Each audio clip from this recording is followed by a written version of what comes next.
Bonjour et bienvenue sur ma chaîne. Aujourd'hui je vais vous présenter quelque chose, rien d'extraordinaire. C'est simplement pour donner une petite explication parce que dans le travail du cuir, bien évidemment, on utilise pas mal d'outils. En l'occurrence, si on veut amincir un bord, on utilise un couteau à parer. Que je ne possède pas d'ailleurs parce que j'ai voulu les faire moi-même. Donc à la base, j'avais fait celui-là, je pense que j'en avais déjà parlé.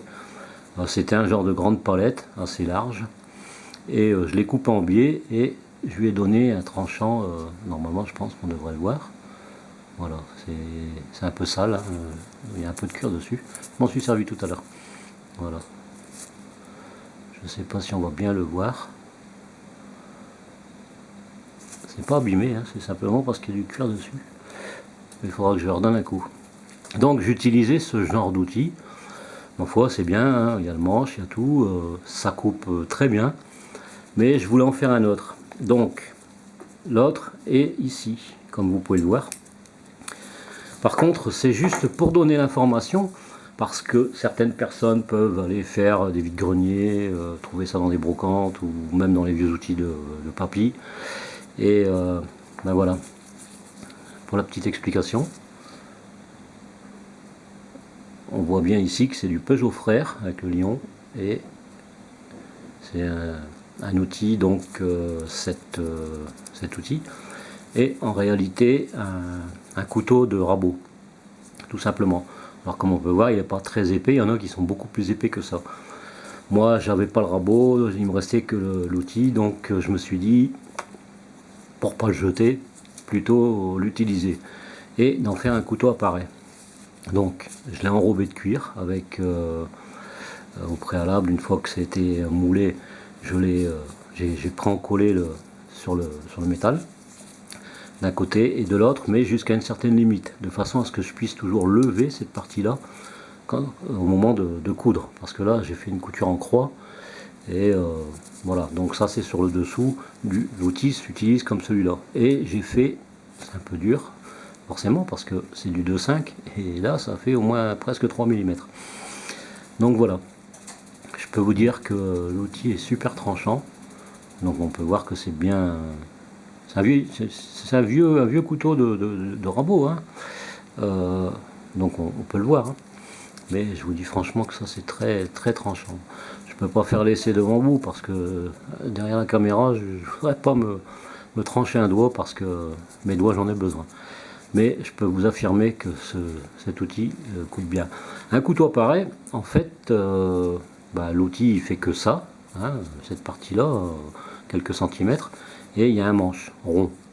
Donc on a une meilleure tenue, mais moi j'ai pensé que malgré tout ça devrait le faire. Donc le cuir empêchera ma main de glisser, surtout si je mets des gants, et je pourrais toujours parer les bords. Voilà, tout simplement.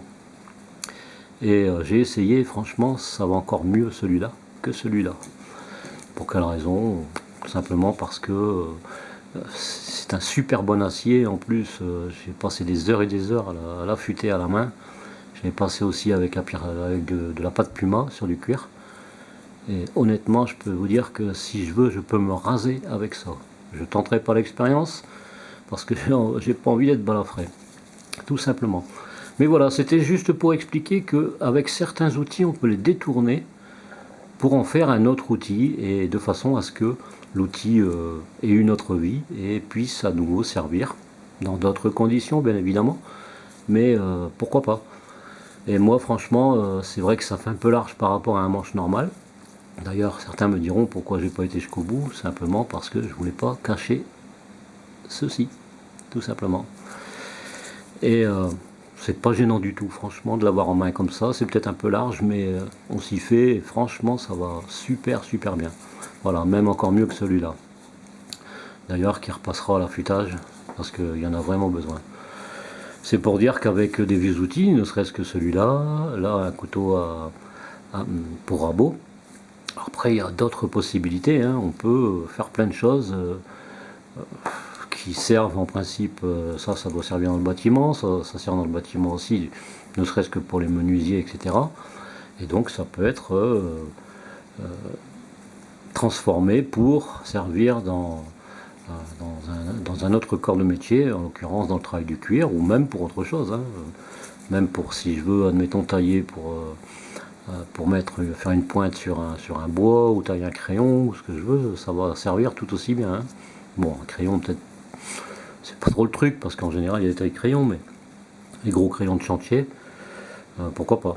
Donc voilà, c'était juste pour vous montrer ça. Alors si vous avez chez votre papy ou quelqu'un de la famille qui a des vieux couteaux de rabot, bah, sachez que ça sert à rien de les jeter. Ça peut servir pour toute autre chose. Voilà, moi en l'occurrence ça me sert pour le travail du cuir. Voilà, c'était juste pour vous donner cette astuce tout simplement. Alors j'espère que ça vous aura plu et que ça donnera des idées à certains. Allez, sur ce, je vous souhaite plein de bonnes choses et je vous dis à très bientôt pour une prochaine vidéo. Allez, bye bye.